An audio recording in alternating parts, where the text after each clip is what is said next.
नमस्कार दोस्तों, मैं विकास सर सक्षम एकेडमी के YouTube चैनल पर आप सभी का हार्दिक स्वागत करता हूं। ठीक है, देखिए पिछली बार हमने जिस टॉपिक पे आपसे बात करी थी उसका नाम था, हमने अर्थव्यवस्था के बारे में जाना था। ठीक है ना। अर्थव्यवस्था को जानने के बाद हमने किस चीज के बारे में जाना था, तो पहली चीज तो हमने अर्थव्यवस्था जाना था वहां पे। उसके बाद हमने इकोनॉमिक ग्रोथ और इकोनॉमिक डेवलपमेंट में क्या डिफरेंस होता है उसके बारे में जाना था। उसके बाद हमने क्या पढ़ा था, हम राष्ट्रीय आय लेखांकन यानी नेशनल इनकम अकाउंटिंग पढ़ रहे थे। जिसमें मैंने आपको क्या बताया था, जिसमें मैंने आपको बताया था कि वस्तुएं कौन कौन सी ली जाती हैं जब जीडीपी की गणना की जाती है या जीएनपी की गणना की जाती है, तो उसमें कौन कौन सी वस्तुएं ली जाती हैं। ठीक है, उनकी बात हमने करी थी। उसमें हमने आपको डिफरेंट गुड्स के बारे में भी बताया था। फिर उतना सब कुछ पढ़ने के बाद हमने ये आपको बताया था कि कौन कौन सी उत्पादक इकाइयां होती हैं, मतलब कौन कौन सी वो यूनिट्स होती हैं जो प्रोडक्शन में यानी कि उत्पादन में सहायक होती हैं। ये सारी चीजों को हमने उस दिन पढ़ लिया था। ठीक है, उत्पादन इकाइयों तक हमने पढ़ा था। देखिए आज हमें अब उसके आगे का पढ़ना है और उसके आगे हमें क्या पढ़ना है बच्चों, तो आज हम पढ़ेंगे, आज हम राष्ट्रीय आय लेखांकन यानी कि नेशनल इनकम अकाउंटिंग को आगे लेकर के जाएंगे। बात समझ में आ रही है ना। क्या करेंगे, आज हम फिर से राष्ट्रीय आय लेखांकन को आगे लेकर के जाएंगे। ठीक है, और उसमें हम क्या पढ़ेंगे, उसमें हम जीडीपी और जीएनपी के बारे में पढ़ेंगे। ठीक है ना। देखिए राष्ट्रीय आय लेखांकन को इंग्लिश में क्या कहा जाता है बच्चों, तो इसे इंग्लिश में कहा जाता है नेशनल इनकम अकाउंटिंग। क्या कहा जाता है, अंग्रेजी में इसे क्या कहा जाता है, इसे कहा जाता है नेशनल इनकम अकाउंटिंग। और इसमें दो चीजें पढ़ी जाती हैं। कौन कौन सी चीजें पढ़ी जाती हैं, एक आपका आता है इसके अंतर्गत जीएनपी। क्या आता है बच्चों, जीएनपी। और एक चीज क्या आती है, एक चीज आती है जीडीपी। ठीक है ना। अब थोड़ा सा आप यहां पर देख लीजिए, जीएनपी को क्या कहते हैं, तो जीएनपी को इंग्लिश में कहते हैं ग्रॉस नेशनल प्रोडक्ट। क्या कहते हैं, जीएनपी को अंग्रेजी में किस नाम से जाना जाता है, तो जीएनपी को अंग्रेजी में ग्रॉस नेशनल प्रोडक्ट कहा जाता है। ठीक है, और हिंदी में इसे क्या कहा जाता है, तो हिंदी में इसका नाम होता है सकल राष्ट्रीय उत्पाद। क्या नाम होता है हिंदी में, इसका नाम होता है सकल राष्ट्रीय उत्पाद। ठीक है ना। जबकि अगर जीडीपी की बात करें तो जीडीपी को इंग्लिश में क्या कहते हैं, तो जीडीपी को इंग्लिश में कहते हैं ग्रॉस डोमेस्टिक प्रोडक्ट। क्या कहते हैं बच्चों, इसे अंग्रेजी में कहते हैं ग्रॉस डोमेस्टिक प्रोडक्ट। ठीक है ना। बहुत सारे लोग ये बोल देते हैं कि ग्रॉस डोमेस्टिक प्राइस है और ये ग्रॉस नेशनल प्राइस है, ऐसा बिल्कुल भी नहीं है। ये प्रोडक्ट है। बात समझ में आ रही है ना। प्रोडक्ट मतलब जो कंप्लीट गुड्स, यानी कि बात समझ में आ रही है ना। आप पिछला वीडियो देखिए। मैं आप सबसे निवेदन करता हूं कि अगर आपको इस वीडियो को समझना है तो सबसे ज्यादा इंपॉर्टेंट है कि आपको पिछले वाले वीडियो को देखना होगा। जब आप पिछले वाले वीडियो को देख लेंगे उसके बाद आप इस वीडियो को देखिए तो निश्चित रूप से आपको लाभ होगा। ठीक है, हिंदी में इसे क्या कहते हैं जीडीपी को, तो इसे कहते हैं आपका सकल घरेलू उत्पाद। क्या कहते हैं, इसे कहते हैं सकल घरेलू उत्पाद। ठीक है ना। जीडीपी को क्या कहते हैं, सकल घरेलू उत्पाद। जीएनपी को क्या कहते हैं, सकल राष्ट्रीय उत्पाद। जीएनपी को इंग्लिश में क्या बोला जाता है, ग्रॉस नेशनल प्रोडक्ट बोला जाता है बच्चों। और ग्रॉस डोमेस्टिक प्रोडक्ट को क्या बोला जाता है, तो जीडीपी को क्या बोला जाता है, ग्रॉस डोमेस्टिक प्रोडक्ट बोला जाता है। ठीक है ना। देखिए पढ़ाई को एंजॉय करना है। बात समझ में आ रही है ना, आराम से समझना है, बिल्कुल तनाव नहीं लेना है। अब आइए बात करते हैं, अब हम किस चीज की बात करते हैं, हम बात करते हैं जीएनपी की। जीएनपी कैसे कैलकुलेट करते हैं, तो देखिए एक वित्त वर्ष में, बात समझ में आ रही है ना, एक वित्त वर्ष में यानी कि कब से कब तक, तो आपको पता होगा 1 मार्च से लेकर के 1 अप्रैल से लेकर के 31 मार्च तक। बात समझ में आ रही है ना। कितना एरिया आएगा बच्चों, 1 अप्रैल से लेकर के 31 मार्च तक एक वित्त वर्ष में भारत की आर्थिक सीमा के भीतर, है ना, भारत की आर्थिक सीमा के भीतर व भारत की आर्थिक सीमा के बाहर। बात समझ में आ रही है ना। बात समझिए क्या बोल रहा है, बोल रहा है एक वित्त वर्ष में भारत की आर्थिक सीमा के भीतर व बाहर। ठीक है ना। फिर क्या बोलता है, भारत के निवासियों के द्वारा। क्या बोलता है, भारत के निवासियों के द्वारा। बात समझ में आ रही है। तो आप यहां पर देखिए क्या क्या चीजें कह रहा है, तो देखिए एक वित्त वर्ष यानी 1 अप्रैल से 31 मार्च के भीतर, आर्थिक सीमा के भीतर मतलब देश के अंदर आर्थिक सीमा के भीतर व बाहर भारत के निवासियों के द्वारा उत्पादित कुल वस्तुओं व सेवाओं का। बात समझ में आ रही है ना। कुल वस्तुओं व सेवाओं के कुल मूल्य वर्धन का योग। क्या होता है? कुल मूल्य वर्धन का योग। बात समझ में आ रही है? तो अब आप यहां पे थोड़ा सा समझते जाइए। अब परिभाषा में आप देखिए, सकल राष्ट्रीय उत्पाद की जो परिभाषा होती है, जीएनपी की जो डिफिनेशन होती है, वो क्या होती है? एक वित्त वर्ष यानी 1 अप्रैल से 31 मार्च में भारत की आर्थिक सीमा के भीतर व बाहर भारत के निवासियों के द्वारा उत्पादित कुल वस्तुओं व सेवाओं के कुल मूल्य वर्धन का योग। मूल्य वर्धन के योग को क्या कहते हैं? इसे कहते हैं जीवीए। क्या कहते हैं बच्चों? जीवीए। जीवीए को इंग्लिश में क्या बोला जाता है? तो इसे कहा जाता है ग्रॉस वैल्यू एडेड। क्या कहा जाता है? Gross value added. ठीक है ना? इसे क्या कहा जाता है? तो देखिए, आप देख लीजिए यहां पे, ठीक है, यहां लिख देता हूं, यहां दिखाई देगा आपको। जीवीए को इंग्लिश में क्या कहते हैं? तो इंग्लिश में इसे कहते हैं ग्रॉस वैल्यू एडेड। बात समझ में आ रही है ना? अब यहां पर आप देखिए, एक वित्त वर्ष यानी 1 अप्रैल से 31 मार्च में आर्थिक सीमा के भीतर। आर्थिक सीमा का मतलब क्या समझिए? देखिए, अगर मैं बात करूं कि ये हमारा पूरा का पूरा इंडिया है, ठीक है ना? अगर मैं बात करूं कि ये आपका इंडिया है, तो मतलब कि जो उत्पादन हो रहा है, जो वस्तुओं व सेवाओं का उत्पादन हो रहा है, बात समझ में आ रही है ना? अगर ये मार्कर बन रही है या गेहूं का उत्पादन हो रहा है, ठीक है ना, या कोई नई वस्तु, कोई बाइक बन रही है, कोई कार बन रही है, कहीं भी बन रही है, तो वो जरूरी नहीं है कि देश के भीतर बने। बात समझ में आ रही है ना? दुनिया में कहीं भी बन रही है। बात समझ में आ रही है? दुनिया में कहीं भी, अगर एक वित्त वर्ष में भारत की आर्थिक सीमा के भीतर व बाहर, मतलब दुनिया में कहीं भी, लेकिन किसके द्वारा? केवल भारत के निवासियों के द्वारा। बात समझ में आ रही है ना? किसके द्वारा बच्चों? तो याद रखना है, केवल इसके अंतर्गत भारत का निवासी आएगा। मतलब कि क्या? वो व्यक्ति जो भारत में निवास करता है, ठीक है ना, वो व्यक्ति जो भारत में निवास करता है, अगर वो दुनिया में कहीं भी वस्तुओं व सेवाओं का उत्पादन करता है, तो उन वस्तुओं व सेवाओं के कुल मूल्य वर्धन का योग जीएनपी कहलाता है। अब एक एक कर करके चीजों को समझेंगे। आइए थोड़ा सा इसे एक्सप्लेन करते हैं। आपने वित्त वर्ष जान लिया है, आर्थिक सीमा मैंने आपको बता दी, भारत का निवासी मतलब जो भारत का निवासी हो। अब यहां पे समझिए, आप सब जानते हैं बहुत लोकप्रिय सीमा है मार्केट में जियो। बात समझ में आ रही है ना? अब जियो किसकी है? तो जियो आपको पता है, जियो अंबानी की है। बात समझ में आ रही है ना? आकाश अंबानी ने जियो को लॉन्च किया था, है ना? आकाश अंबानी कौन है? मुकेश अंबानी के बेटे हैं। उन्होंने जियो को लॉन्च किया था। अब मान लीजिए, जियो अंबानी कहां के रहने वाले हैं? भारत के निवासी हैं, है ना? निवासियों को समझ रहे हैं हम, समझिएगा। अब अंबानी कहां के हैं? तो अंबानी भारत के निवासी हैं, ठीक है ना? अब चूंकि अंबानी भारत के निवासी हैं, तो अंबानी अपना एक प्लांट यानी जियो की सिम बनाने का एक प्लांट कहां लगाते हैं? दुनिया के किसी भी देश में लगाते हैं, कहीं भी लगा देते हैं। नेपाल में लगा दे चाहे तो, ठीक है ना, चाहे तो बांग्लादेश में लगा दें, या यहां कहीं नहीं लगाना चाहते हैं तो मान लीजिए चीन में अपना प्लांट लगा दे। बात समझ में आ रही है ना? यानी अंबानी ब्रदर्स क्या करते हैं? अपना जियो का एक प्लांट चीन में, नेपाल में, बांग्लादेश कहीं भी लगा दे, यानी दुनिया के किसी कोने में लगा दे, और फिर जितनी सिमों का उत्पादन वहां पर होगा, हो कहां रहा है? दूसरे देश में, लेकिन कर कौन रहा है? भारत का नागरिक कर रहा है ना, भारत का निवासी कर रहा है, तो ये किस में गिना जाएगा? जीएनपी में। आ गई बात समझ में? अब आपको ये समझना है उत्पादित वस्तुएं और सेवाएं। तो वस्तुओं के बारे में मैंने आपको पिछली वीडियो में बताया है, नहीं जानते हैं तो यहां पे समझ लीजिए। वस्तु, ये मार्कर एक वस्तु है, गेहूं एक वस्तु है, चावल एक वस्तु है। सेवा क्या होता है? जैसे मानिए कि मैं जब क्लास में आपको पढ़ाता हूं, या कभी आप किसी डॉक्टर के पास जाते हैं, बात समझ में आ रही है ना? डॉक्टर की फीस जनरली कितनी होती है? 500, 1000, 200 रुपए इतनी होती है ना? आप क्या करते हैं? आप डॉक्टर को जाके बताते हैं कि सर मेरे को ये प्रॉब्लम है, ठीक है, और डॉक्टर उसका आपको क्या करता है? दवा लिख करके देता है, और उसके बाद आप अपनी पेमेंट करते हैं और चले आते हैं। ऐसा तो नहीं है कि 200 रुपए में आप डॉक्टर को घर लेके चले जाते हैं कि नहीं मैंने आपको 200 रुपए दिया है, अब दिन भर के लिए आप मेरे साथ रहिए क्योंकि आपने मेरा कर्जा खाया। ऐसा तो नहीं चलता है। तो जो डॉक्टर आपको देता है वो क्या है? वो एक प्रकार की सेवा है। आ गई बात समझ में? तो वस्तु और सेवा समझ में आ गई। अब देखिए, बात हमें करनी है ग्रॉस वैल्यू एडेड की। किस चीज की बात करनी है बच्चों? अब हमें बात करनी है ग्रॉस वैल्यू एडेड। ये कुल मूल्य वर्धन का योग क्या होता है, इसका कॉन्सेप्ट क्या होता है, तो थोड़ा सा समझिएगा कुल मूल्य वर्धन का योग क्या होता है। जैसे मान लीजिए 1 मिनट के लिए मैं एक उद्योगपति हूं, ठीक है ना, मैं एक उद्योगपति हूं और मैं एक मार्कर का उत्पादन कर रहा हूं। मतलब मैं क्या बना रहा हूं? मैं एक मार्कर बना रहा हूं, ठीक है ना। और मान लीजिए अगर उस मार्कर को बनाने में, आप समझिए, अगर उस मार्कर को बनाने में मान लीजिए 10 रुपए का श्रम लगता है, मतलब एक मार्कर को बनाने में क्या करता है? जो जो उत्पादन क्रिया में एक व्यक्ति लगता है, जो श्रमिक होता है, उसे मैं कितना देता हूं, 10 रुपए उसको उसका पारिश्रमिक देता हूं, मतलब जो उसका लेबर चार्ज कितना है, 10 रुपए, ठीक है।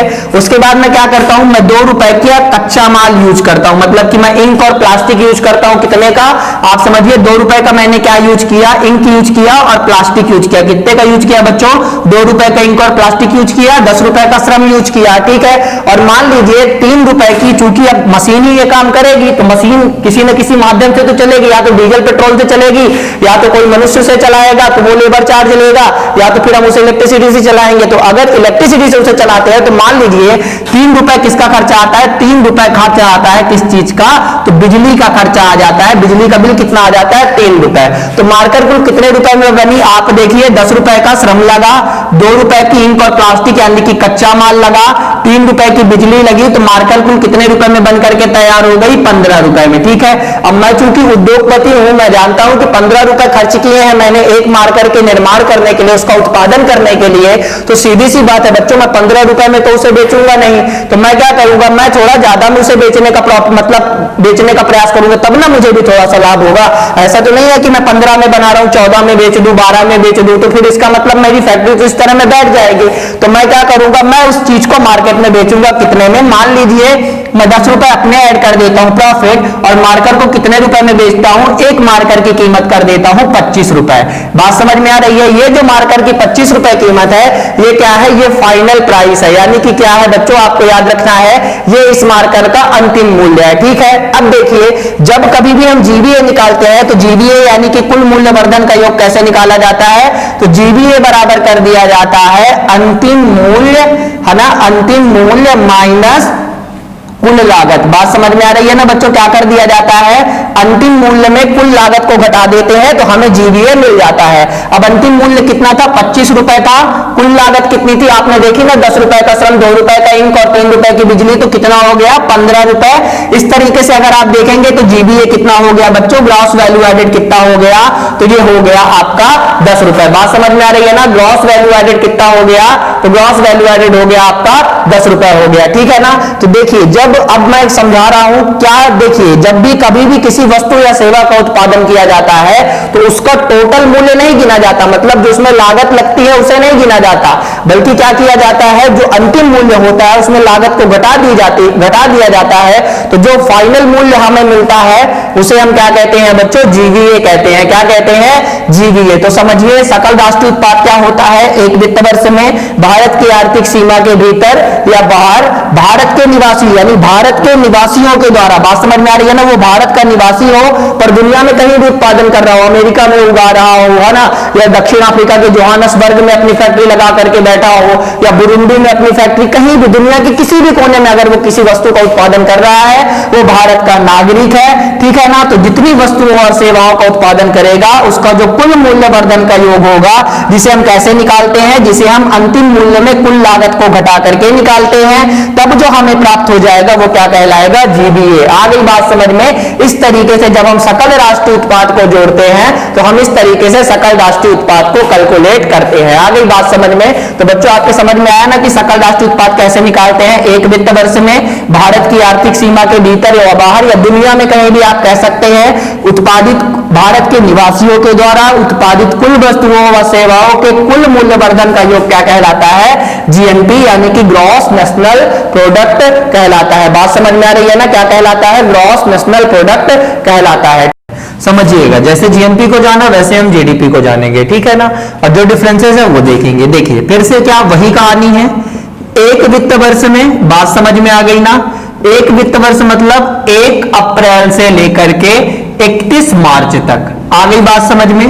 अब इसमें क्या कहता है, देखिए इसमें थोड़ा सा डिफरेंस है उसके कंपैरिजन में। क्या कहता है, देश की आर्थिक सीमा के भीतर, क्या कहता है, देश की आर्थिक सीमा के भीतर। बात समझ में आ रही है। देखिए क्या कहता है, एक वित्त वर्ष में देश की आर्थिक सीमा के भीतर, अब ये बाहर की बात नहीं करता, मतलब अब जो उत्पादन होगा वो दुनिया के किसी भी देश का हम काउंट नहीं करेंगे। हम कहां का काउंट करेंगे?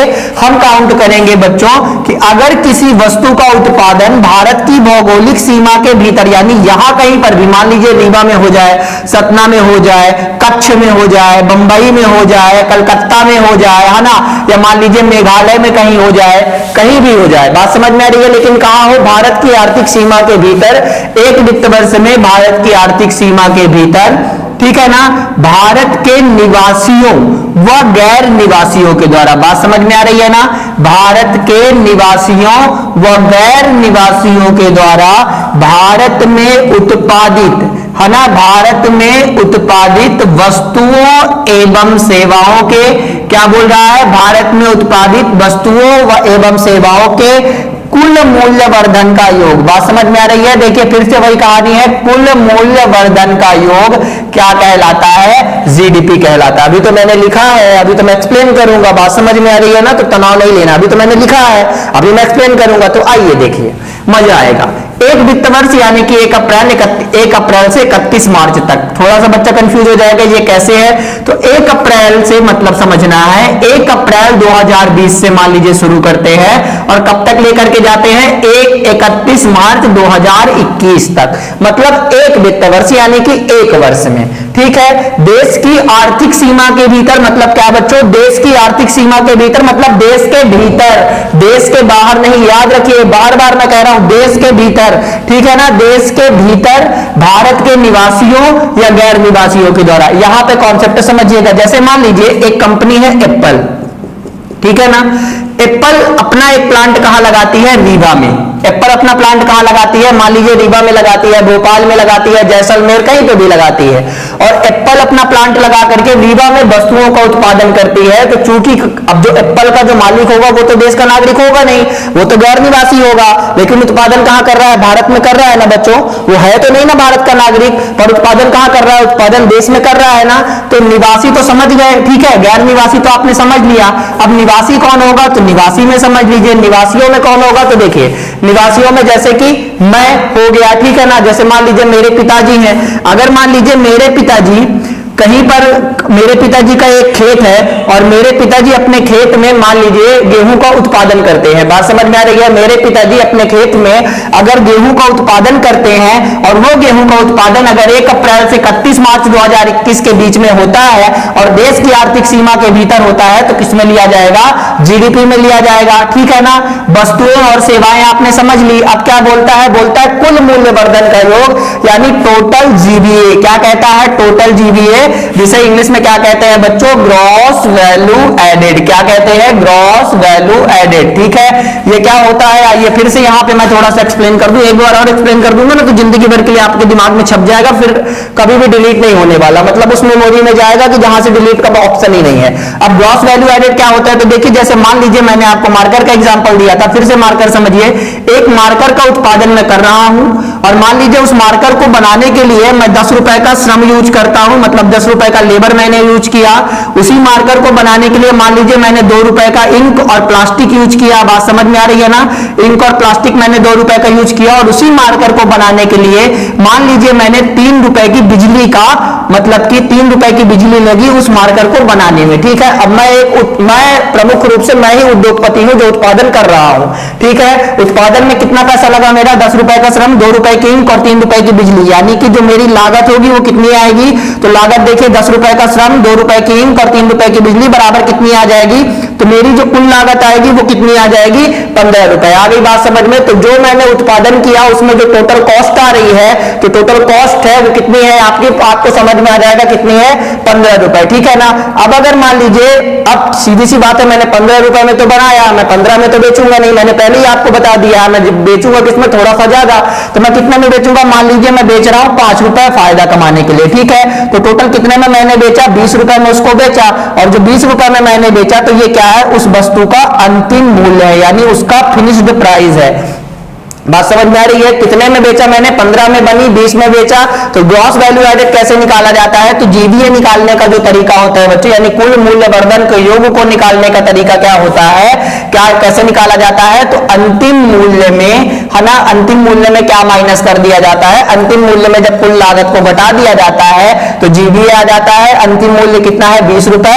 लागत कितनी है आपकी? 15 रुपए। तो टोटल जीवीए कितना आ जाएगा बच्चों? आपको याद रहेगा 5 रुपए। बात समझ में आ रही है? तो देखिए, जब अब चूंकि मैंने एक मार्कर का उत्पादन भारत के भीतर किया था और उसका जीवीए कितना आया? 5 रुपए।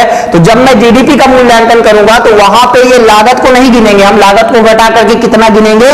केवल और केवल 5 रुपए। आ गई बात समझ में? तो एक वित्त वर्ष में भारत की आर्थिक सीमा के भीतर भारत के निवासियों व गैर निवासियों के द्वारा उत्पादित कुल वस्तुओं व सेवाओं के कुल मूल्यवर्धन का योग क्या कहलाता है? आपका ग्रॉस वैल्यू एडेड, मतलब कुल मूल्यवर्धन का योग क्या कहलाता है? आपका जीडीपी कहलाता है, जिसे क्या कहते हैं? ग्रॉस डोमेस्टिक प्रोडक्ट या सकल घरेलू उत्पाद कहा जाता है। आ गई बात समझ में? अब देखिए, एक तो तरीका यह है कि जीडीपी इसे कहते हैं। अब दूसरा तरीका क्या है, तो उसे भी आप थोड़ा सा समझिए कि और कौन से तरीके से हम जीडीपी को निकाल सकते हैं। तो देखिए, आइए जीएनपी से भी जीडीपी को निकाल सकते हैं। कैसे? अगर जीएनपी से हमें जीडीपी को निकालना है तो कैसे निकालेंगे?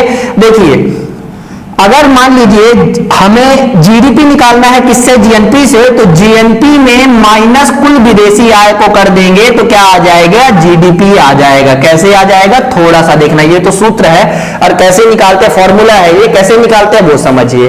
अब यहां पे समझिए, बड़ा मजा आएगा। देखिए, हमने क्या बताया था? एक वित्त वर्ष में भारत के नागरिकों के द्वारा दुनिया में कहीं भी जो उत्पादन होता है, मतलब जो विदेशों में उत्पादन हुआ वो भी इसमें इंक्लूड है। देखिए इसकी क्वालिटी, देखिए इसकी ब्यूटी, देखिए कि इसकी ब्यूटी क्या है। इसकी ब्यूटी ये है कि जो जीएनपी है उसमें देश का ही नहीं बल्कि पूरी दुनिया का उत्पादन है। बात समझ में आ रही है? तो जो विदेशों से प्राप्त आय है वो भी है और जो भारत का उत्पादन है वो भी है, मतलब भारत का उत्पादन भी है और विदेशों से प्राप्त आय दोनों है। तो अब जीएनपी निकालने, अब जीडीपी निकालने के लिए आप क्या कर देंगे? अगर आप जीएनपी में जितना विदेशों में उत्पादन, यानी जो बांग्लादेश में हमारी फैक्ट्री लगी हुई थी, जो नेपाल में लगी हुई थी, जो अमेरिका में लगी हुई थी, जो चीन में लगी हुई थी, अगर वहां से जो हमको पैसा मिला, यानी जो वहां से जो हमको जितना पैसा मिला अगर उसे हम माइनस कर दे, यानी विदेशों से प्राप्त आय को अगर हम माइनस कर देंगे तो हमें क्या मिल जाएगा बच्चों?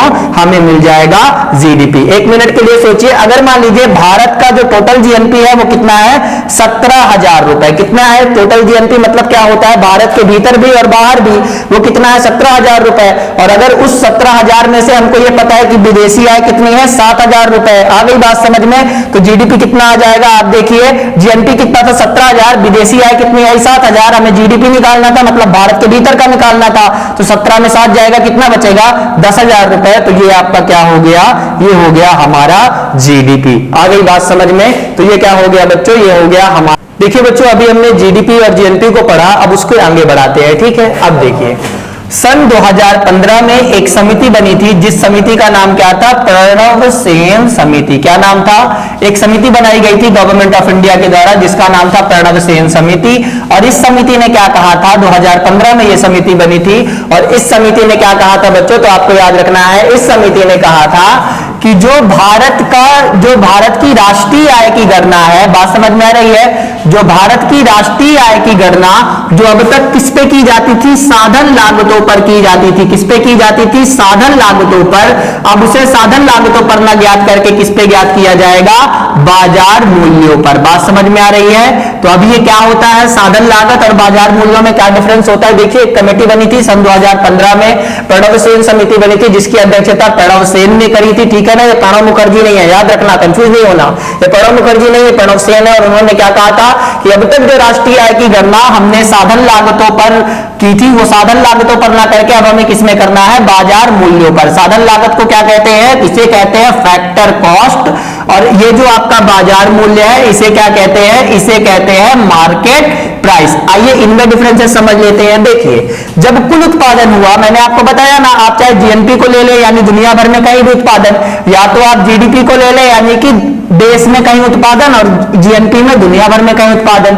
फैक्टर कॉस्ट पे नापना और मार्केट प्राइस में नापने में क्या डिफरेंस है देखिए, अगर हम किसी वस्तु का कुल उत्पादन फैक्टर कॉस्ट पे लेते हैं तो इसका मतलब यह होता है अगर जीएनपी को हम फैक्टर कॉस्ट पे नापेंगे, मतलब समझ रहे हैं ना, यानी कि साधन लागतों पर जब जीएनपी की गणना की जाएगी तो इसमें क्या नहीं जुड़ा होगा, आपको याद रखना है बच्चों, इसमें किसी भी प्रकार का परोक्ष कर यानी कि जीएसटी या किसी भी प्रकार की सब्सिडी नहीं जुड़ी रहेगी। बात समझ में आ रही है? तो अगर हम फैक्टर कॉस्ट को, मतलब सीधी सी बात है, किसी वस्तु का उत्पादन अगर हम करते हैं, वही मार्कर, मान लीजिए अगर मार्कर का उत्पादन हमने 15 रुपए में किया था, ठीक है ना, और मान लीजिए गवर्नमेंट कहती है कि आप 5 रुपए इसमें जीएसटी इंक्लूड कर दीजिए और फिर 5 रुपए अपना प्रॉफिट लगाइए, तो बात समझ में आ गई। तो 5 रुपए क्या है, ये जीएसटी है, और जीएसटी क्या है, ये परोक्ष कर है, और 5 रुपए क्या है आपका, तो आप देख रहे हैं ना 5 रुपए तो मेरा प्रॉफिट हो गया है ना, और ये जो 15 रुपए है तो क्या है, ये उसकी लागत है। तो जब हम कुल जीडीए निकालेंगे तो क्या निकालेंगे, अब चूंकि यहां पे हमने क्या कर दिया है देखिए, जब हम फैक्टर कॉस्ट पे निकालेंगे तो जो परोक्ष कर है उसे नहीं ऐड करेंगे। बात समझ में आ रही है? तो हम उसे ना ऐड करें तो कितना हो जाएगा, तब तो कुल अंतिम मूल्य 20 रुपए माइनस लागत 15 तो बराबर 5 आ जाएगा। लेकिन अगर हम बाजार मूल्यों पर इस चीज को निकालेंगे यानी कि मार्केट प्राइस पे निकालेंगे बच्चों, तो क्या कर देंगे, तब हम इस जीएसटी को इंक्लूड करेंगे, क्योंकि जब बाजार मूल्यों पर किसी वस्तु या सेवा का उत्पादन किया जाता है तो वहां पर परोक्ष करों को जोड़ा जाता है। अब परोक्ष कर कितना है, आप देखिए परोक्ष कर कितना है बच्चों, 5 रुपए आपका परोक्ष कर है, यानी परोक्ष कर 5 रुपए इनडायरेक्ट टैक्सेस के रूप में है। और मार्केट प्राइस में हम क्या करेंगे, हम उसमें क्या कर देंगे, अब जब हम कैलकुलेट करेंगे तो क्या कर देंगे, 15 5 20 5 25, तो अब जो अंतिम मूल्य होगा वो कितना होगा, 25 रुपए, और लागत कितनी थी 15 रुपए, तो अब जीबीए कितना हो जाएगा, 10 रुपए। बात समझ में आ रही है? तो देखिए अब जो वर्तमान में जो जीडीपी की गणना की जाती है, आपको पता होगा हाल ही में जो हमारा नया वाला क्वार्टर है ना, हाल ही में आपको पता होगा कि एनएसओ ने यानी नेशनल स्टैटिस्टिकल ऑफिस ने एक डाटा जारी किया था जिसमें उन्होंने बताया कि भारत की जो सकल घरेलू उत्पाद दर है -23.9, यानी कि जो भारत का कुल जीडीपी है वो -23.9 चला गया है, भारत की सकल घरेलू उत्पाद दर। बात समझ में आ रही है? तो ये किस आधार पे है, याद रखिएगा, ये फैक्टर कॉस्ट पे नहीं है, इसमें परोक्ष कर सब्सिडी नहीं जुड़ी हुई, फैक्टर कॉस्ट पे नहीं है। मतलब इसका मतलब क्या है, इसका मतलब ये है कि ये मार्केट प्राइस पे है, और अगर ये मार्केट प्राइस पे है तो इस पे क्या जुड़ा रहेगा, तो इसमें परोक्ष कर या सब्सिडी नहीं जुड़ी रहती फैक्टर कॉस्ट में, लेकिन मार्केट प्राइस में आपका जो परोक्ष कर होता है यानी जो जीएसटी होता है और जो सब्सिडी होती है वो सब कुछ यहाँ पे ऐड होता है, जबकि यहाँ पे चीजें बिल्कुल भी ऐड नहीं होती। आ गई बात समझ में? तो जब फैक्टर कॉस्ट पे लेंगे तो परोक्ष कर सब्सिडी नहीं जुड़ी रहेगी, ठीक है ना, जबकि जब मार्केट प्राइस पे लेंगे तो परोक्ष कर वो सब्सिडी क्या होती है, जुड़ी रहती है। तो आ गई बात समझ में बच्चों? तो जब भी आप जीएनपी या जीडीपी की गणना करेंगे, अगर वहां पे आपको कुछ ऐसे इस प्रकार के टर्म्स मिलेंगे, बात समझ में आ रही है? देखिए कैसे टर्म्स मिलते हैं, थोड़ा सा ये भी समझ लीजिए, आपको वहां पे थोड़ा थोड़ा पूछेगा कि कैसे क्या मिलता है। तो देखिए आपको लिखा रहेगा, वहां पे लिखा रहेगा जीएनपीएफसी, ठीक है, तो आप याद रखिए जीएनपीएफसी का मतलब क्या है, इसका मतलब है ग्रॉस नेशनल प्रोडक्ट, है ना, क्या मतलब है बच्चों इसका, gross national product at factor cost. क्या मतलब है इसका, एट फैक्टर कॉस्ट, हिंदी में आप इसे जान ले, सकल राष्ट्रीय उत्पाद, है ना, सकल राष्ट्रीय उत्पाद किन पर, साधन लागतों पर, ठीक है। अगर साधन लागतों पर हम इसकी गणना करेंगे जीएनपी की, तो आपको पता होगा कि इसमें क्या नहीं जुड़ा रहेगा, तो इसमें ना तो जीएसटी जुड़ा रहेगा, ना तो किसी भी प्रकार की सब्सिडी जुड़ी रहेगी। परोक्ष कर में ये दोनों चीजें नहीं जुड़ी रहती हैं, ठीक है ना। और जीडीपी में कैसे लिखा रहेगा, ठीक है, अगर यहीं पे मान लीजिए एफसी के हटा करके क्या लिखा हो, अगर मान लीजिए यहाँ पे जीएनपीएफसी लिखा था, अब एक दूसरा टर्म्स आपको मिलता है, उसमें लिखा है जीएनपीएमपी, तो इसका मतलब क्या होगा, वही होगा ग्रॉस नेशनल प्रोडक्ट आपका, है ना, और किस पे होगा, एट मार्केट प्राइस, है ना, यानी बाजार मूल्यों पर सकल राष्ट्रीय उत्पाद। बात समझ में आ रही है? देखिए थोड़ा सा बाइलिंगुअल होने में थोड़ा सा दिक्कत होती है, हिंदी अंग्रेजी दोनों करना, समझ रहे हैं ना, कम टाइम का वीडियो होता है, इतना टाइम नहीं होता कि हम हिंदी अंग्रेजी दोनों, लेकिन मेरा यथावत प्रयास होता है कि हिंदी और अंग्रेजी दोनों माध्यम के विद्यार्थियों को उसका बराबर लाभ मिले। तो जीएनपीएमपी का मतलब क्या है, gross national product at market price. अब अगर ये मार्केट प्राइस पे होगा तो इसके क्या जुड़ा रहेगा, इसमें परोक्ष कर व सब्सिडी जुड़ा रहेगा, ठीक है ना। तो देखिए बच्चों, अब क्योंकि मैंने आपके लिए एक इतना प्यारा सा वीडियो बनाया है, पूरा प्रयास किया है कि मैं आपको इस पूरे वीडियो में सारी चीजों को अच्छे तरीके से समझा पाऊं। अगर आपको ये वीडियो अच्छा लगता है तो प्लीज इसे लाइक, शेयर, कमेंट कर दीजिए, ठीक है ना। ज्यादा से ज्यादा इस वीडियो को शेयर करिए और सक्षम एकेडमी के यूट्यूब चैनल को आप सब लोग सब्सक्राइब कर लीजिए, ठीक है ना, ताकि आप लोगों को आने वाली हर एक अपडेट मिलती रहे। तो बच्चों, आपने अपना अमूल्य समय मुझे दिया, अपनी तैयारी में से आपने अपना समय निकाल करके मुझे दिया, इसके लिए बहुत बहुत धन्यवाद।